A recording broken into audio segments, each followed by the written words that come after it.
who providing 10. Okay. Where was I? Finn was technically not Japanese. He was Swedish or something, but no one minded since he could speak it, and at the beginning of the year, he established his reputation by kicking everyone's ass who dared to go up against him in barehanded fishing. There was a note on my desk. For a second I thought it was from Finn, but it wasn't his handwriting. It was all weird and spidery. It just said open on the front, and so I did. The note read, "To the blonde twin, if I know Sid, and I do, he'll be at your school this morning to try and get you to help him with some type of plan, which will probably involve dirty tactics.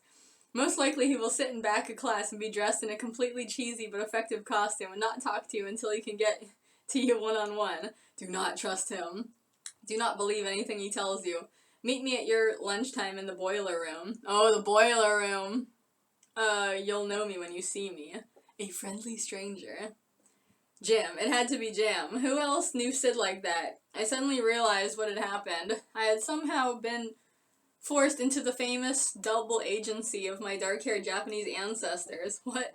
But unlike them, I lacked either samurai or ninja skills, and also I wasn't too sure that I wanted to be in between the two toughest kids in the city while they were fighting.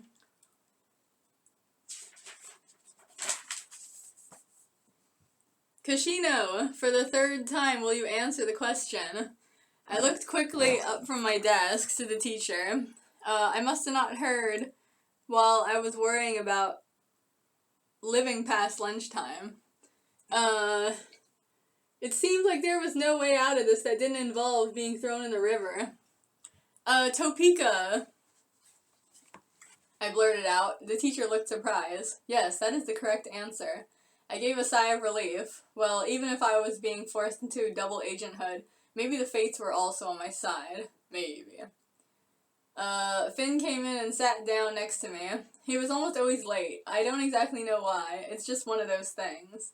Hey, Ray, how's it going? Good, I lied. But when you're a double agent, you need all the secrecy you can keep. I think I'm gonna skip school during gym.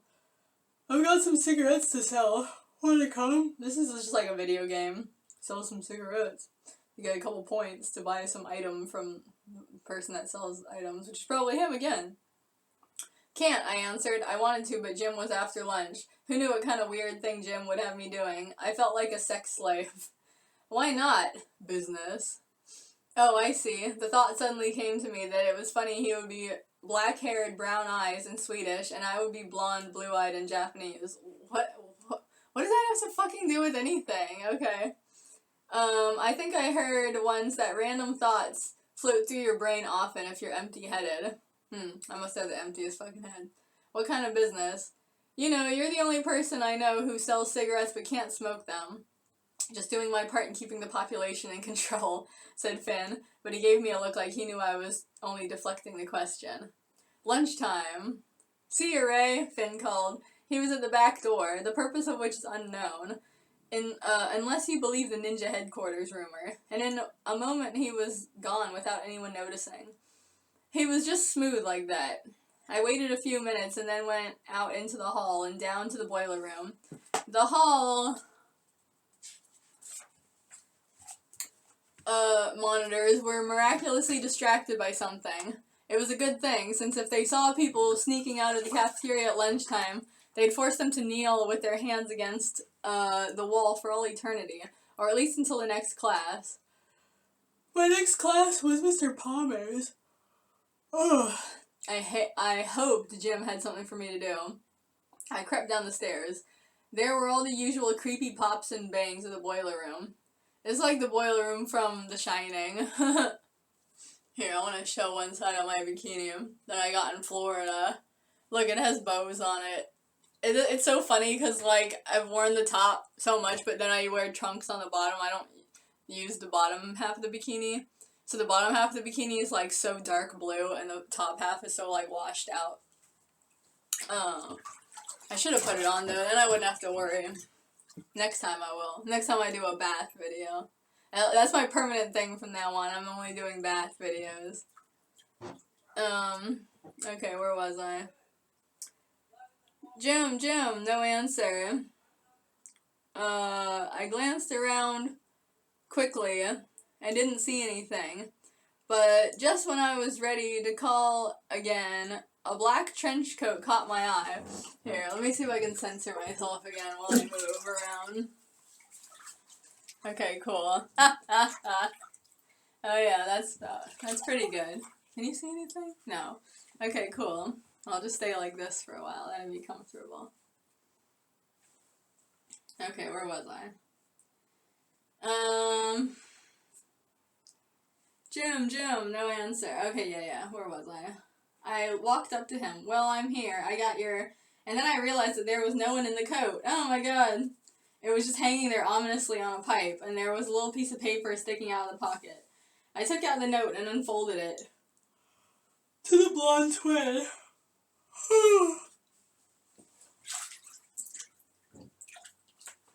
Okay.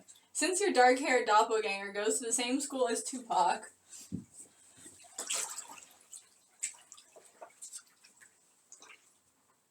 Okay, that's good. I trust that you'll be able to get this message to him. Tell him to meet me at the laundromat down the street from Lolita's tomorrow. Do not, under any circumstances, let Kurt know. I stared at the note. No way, no fucking way. But there it was in front of me. I needed help. I needed my brother. Jordan's POV. We left a note for the principal. It said, from the athlete, basket case, brain, criminal, and princess. We're not doing your bureaucratic essays. Okay, thanks, bye. That last part was Brian's idea. He said it was his special touch. Me and Rayanne switched our clothes back and we all parted off into the night. I barely got 5 feet away from the school before there were footsteps behind me. And the next thing I knew, someone threw a bag over my head. Oh my god, this neighborhood is so dangerous. Ah, help! Like, rape, like, help. I called.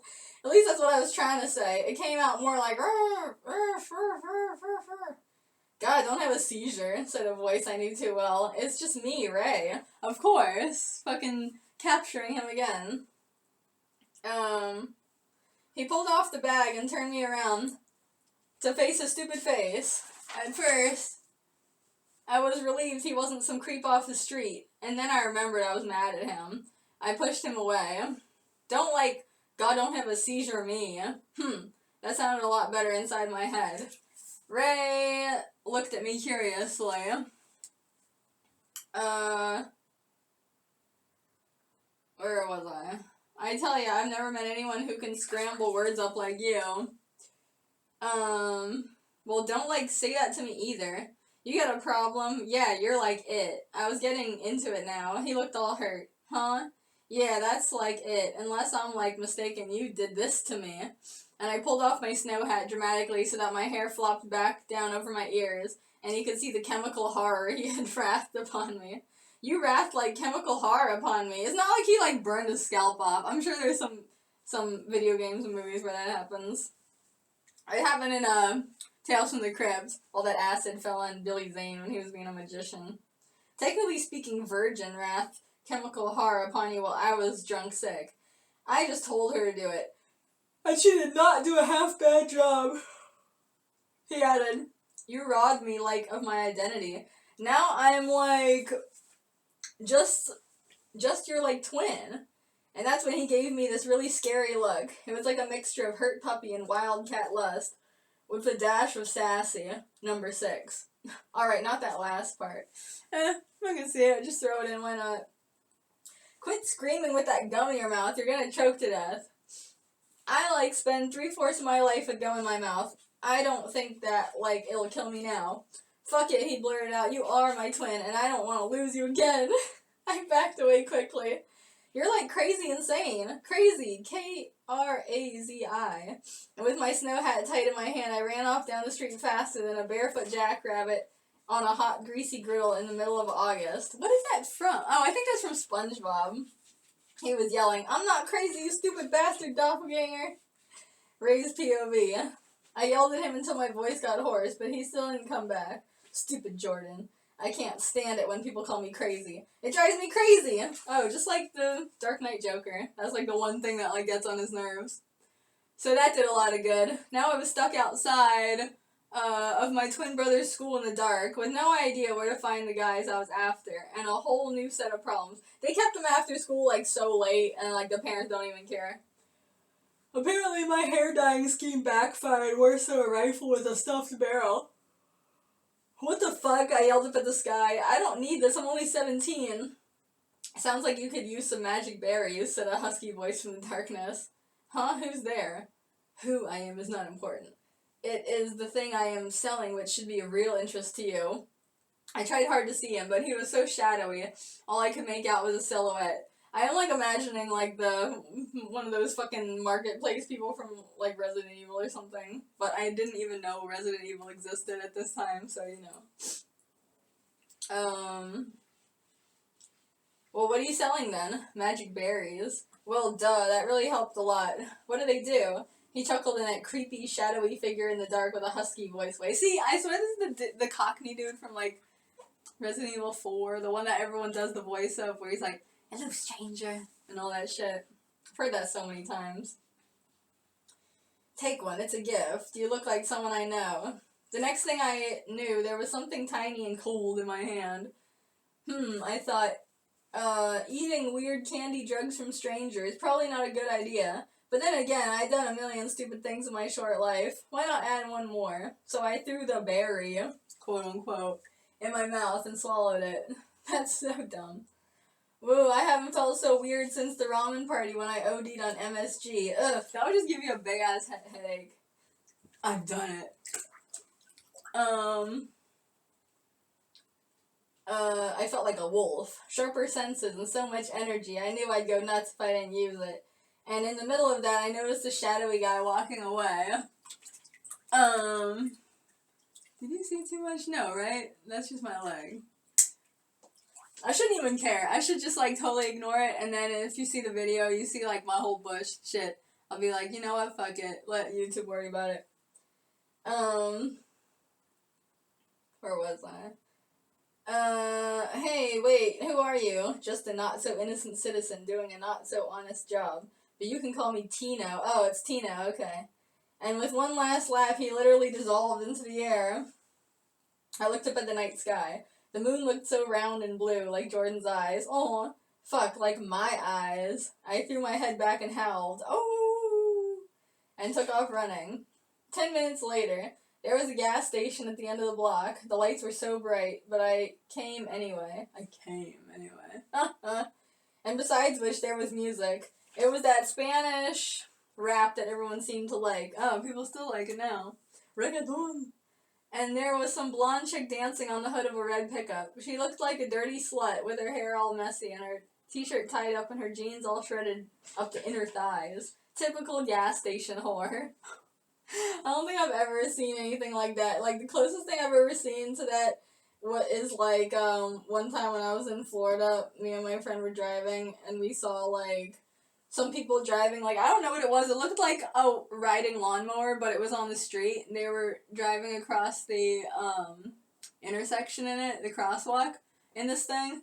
And there was just, like, this fat sunburned chick on the, like, riding on the back with, like, only wearing a bikini. And my friend was like, that's, like, the most Florida thing ever, or something like that. That's what I remember, at least. Okay, where was I? There were a bunch of other people around, too, just smoking and hanging out. Why in these stores, like this one and MSP Namaruef, why is there this idea that there's always, like, parties going on at gas stations? I've never seen this. I guess that's just what I expected to see when I became an adult, but it never happened. See, how much can I can put my leg up. Woo!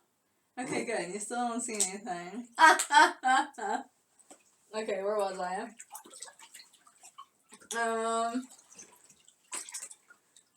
Smoking and hanging out. They were pretty much all dressed the same, in t-shirts and jeans or overalls. There were only two blondes among all the black-haired folks. One of them was the dancer, and the other was a guy I thought I recognized. I walked up to a girl smoking a cigarette and sitting on a crate. She was closest to me, and she had on a ton of mascara. Did she have the little baby dreamer, like, wing-eyed makeup thing? Hey, what's going on here? I asked. She just gave me a curious look and called to the blonde guy, who quickly came over. Now I knew where I recognized him from. Jay, that blonde from the Lolita's party, the absinthe-drinking DJ in the pink jeans. Que tal? El quiere algo. He looked at me. Looking for a place to chill, or are you searching for something? I took it that the girl didn't speak much English. I also realized I didn't really know the answer to that question, so I did what I always do in a pickle. I made up something. Who's a dancer? She's good. He laughed at me. He turned to the girl and said something in Spanish to her, and then they were both laughing at me. Meanies. That's not a she. I squinted at the dancer. Yeah, he does not identify as a she. When he stopped for a moment to brush his hair out of his eyes, I could see they were right. Oops. Se llama Kurt Cobain, if you wanted to know. He didn't recognize him? Cobain, I yelped. I was looking for him. Oh, right, because this is Ray, not Jordan. Okay. I was, wondering, why didn't you recognize him, right away? He looked up. Yeah, you, the slut on the truck. I got a message for you. What are you doing, Quincy? Quincy! Come here, boy. Just trying to break shit as usual. Stop that, Quincy.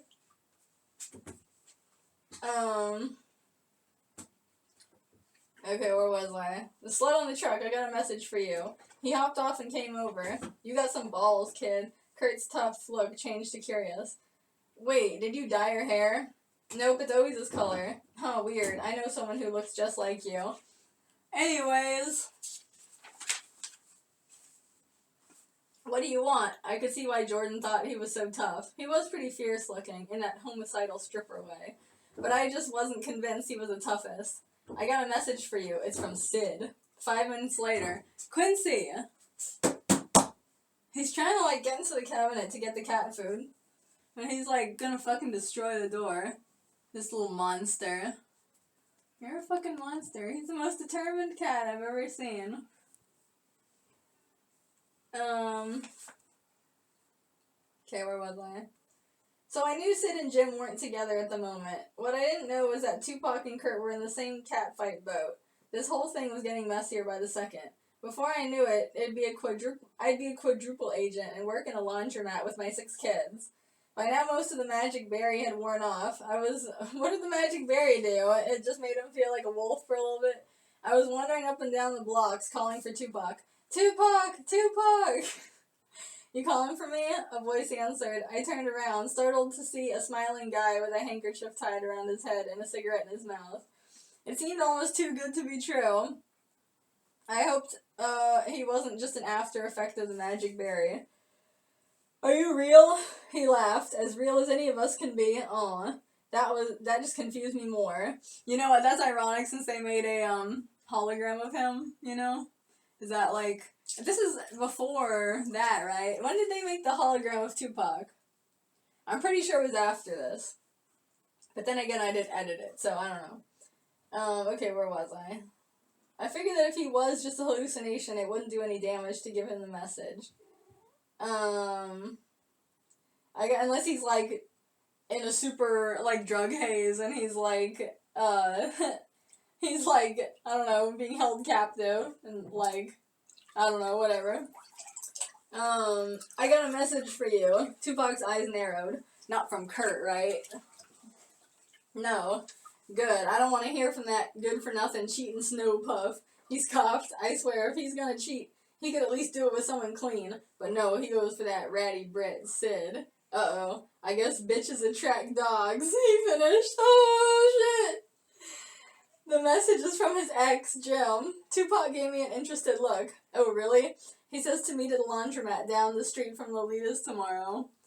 Well, normally I don't collaborate with competition, but these are dire times. Maybe we can set those weasel boyfriends of ours straight, or at least teach them a lesson they won't forget.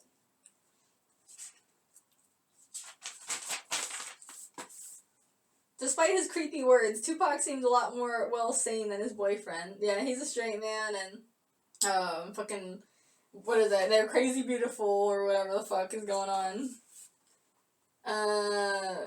I wondered why they were even together, but then maybe it was that whole opposites attract thing. Thanks for the tip, Pigeon. You want a cigarette? I shook my head. Too bad. These are good ones. I bought them off some Swedish kid. Finn Learson, I think. Oh, Finn Learson! Okay, I know this guy. Oh yeah, I said, I've heard of him. Okay. That was perfect, because the next thing is Jordan's POV.